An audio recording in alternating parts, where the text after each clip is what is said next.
Ya, terima kasih. Assalamualaikum warahmatullahi wabarakatuh. Alhamdulillahi rabbil alamin. Alladzi khalaqal mauta wal hayata liyabluwakum ayyukum ahsanu amala wa huwal azizul ghafur. Allahumma salli ala sayyidina Muhammadin wa ala alihi wa ashabihi ajma'in. Alhamdulillah ya Allah, wahai yang maha menatap berkahi majlis ini. Ya Allah, limpahi kami dengan ilmu yang manfaat. Allahumma inna nas'aluka ilman nafi'an wa rizqan thayyiban wa amalan mutaqabbalan. Ya Rabb, Allahumma inna nas'aluka imanan kamilan.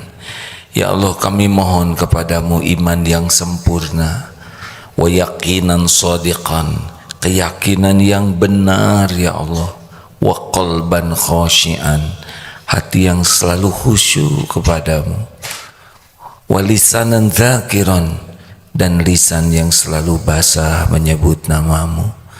Duhai Allah, kami berlindung kepadamu dari niat yang salah, dari ilmu yang tidak manfaat, dari amal yang tidak engkau terima. Taqabbal minna ya karim, innaka antas samiul alim. Amin ya rabbal. Apakah Allah subhanahu wa ta'ala menyaksikan pertemuan ini? Menyaksikan tidak? Apakah Allah mendengar apapun yang terucap?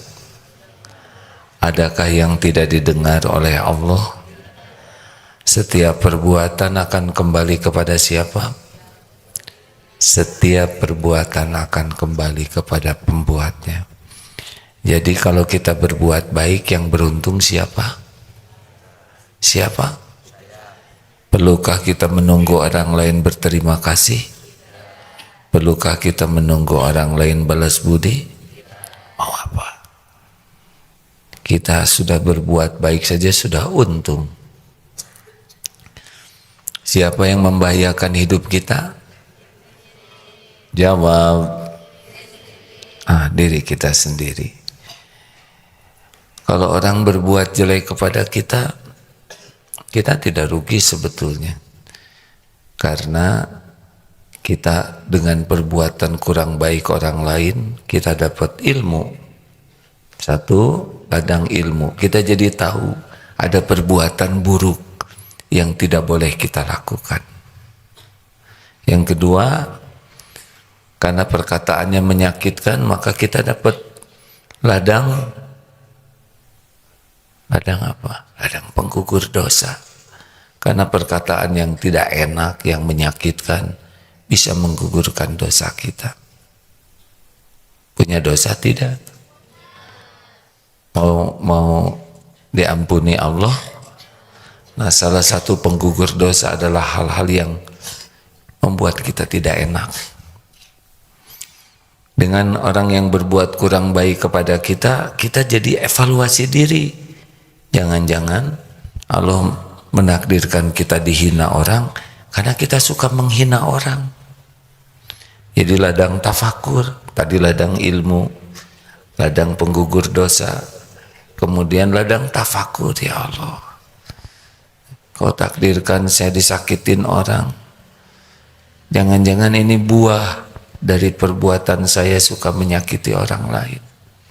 Apalagi, ladang apalagi kalau orang tidak baik ke kita, ladang pahala sabar. Kita bisa berlatih untuk memaafkan. Pemaaf itu luar biasa. Ladang kita berlatih hilm namanya.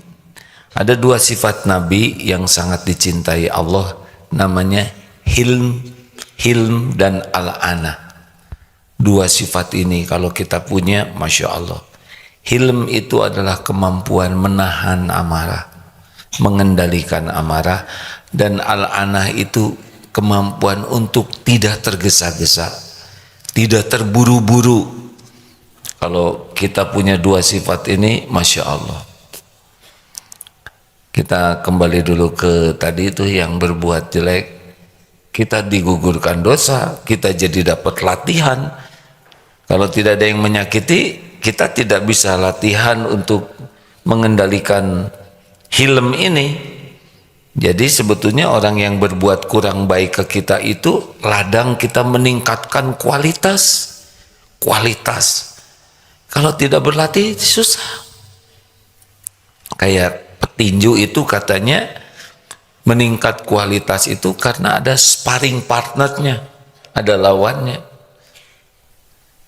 Jadi sebetulnya ketika kita dihina, terus hilm kita keluar, makin terlatih, aslinya kita makin meningkat kemuliaannya.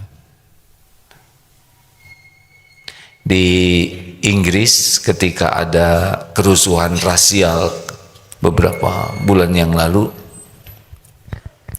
karena ada 3 anak Inggris dibunuh, dan fitnahnya katanya ini dibunuh oleh orang Islam, sehingga demo di mana-mana merusak yang katanya sayap kanan ini, padahal terbukti bukan orang Islam. Nah, ada di satu kota seorang imam masjid itu keluar menemui yang demo itu, yang melempari masjid. Beliau keluar dengan penuh keramahan, menyapa, membawa makanan, dan ini menjadi viral tuh, populer sekali, sehingga orang-orang yang demo itu malah diajak ke masjid, bisa makan di sana, ngobrol. Kenapa bisa begini? Karena punya 2 sifat ini, hilm dan al-ana. Jadi jangan salah menyikapi ya. Kalau ada orang yang berbuat tidak baik kepada kita, kurang baik, itu takdir Allah bukan? Ma asoba min musibatin illa biiznillah. Tidak ada satupun musibah kecuali dengan izin Allah. Jadi kita nih dalam hidup ini, dalam pergaulan ini, kita harus sangat siap ya. Orang akan ada yang cuek ke kita, ada yang tidak kenal, tidak tahu, lempeng aja. Ada orang yang agak sopan ke kita, ada. Akan ada orang yang sayang ke kita, ada. Ada juga nanti orang yang celetak-celetuknya gak enak ke kita, ada. Ada yang kita berbuat baik aja salah we terus, jelek terus. Kita harus siap. Hidup ini memang seperti ini.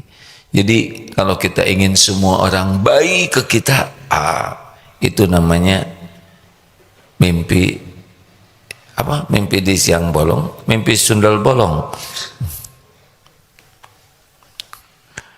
Santri kalau dengar sundal bolong langsung bangun. Apa katanya? Sendal bolong. Jadi siap ya. Kita bergaul dengan teman ini siap. Siap, ada yang baik, ada yang cuek, ada yang kurang baik, ada yang nyebelin, ada yang walaupun kita udah baik segimanapun tetap aja jelek. Ingat ya, Rasulullah SAW sempurna niatnya, baik, sempurna akhlaknya, sempurna perjuangannya ngajak kita jadi baik. Itu yang diajak, yang memusuhi Rasul itu adalah orang yang diajak baik. Sudah dicontohi baik, disapa dengan cara baik, diajak menuju baik, menuju bahagia dunia akhirat, tapi tetap ada yang tidak suka, bahkan menyangka gila, memusuhi, memblokade, memboikot, memerangi. Coba itu kurang bagaimana? Niatnya sangat baik, dicontohi dengan akhlak terbaik, disampaikan dengan cara terbaik untuk kebaikan. YBS apa? Yayasan yang bersangkutan maksudnya. Rasulullah itu untuk kita. Tapi ada yang tidak suka, marah, melawan, memusuhi, memerangi. Tapi memang begitulah sunatullahnya. Jadi ini harus dipersiapkan.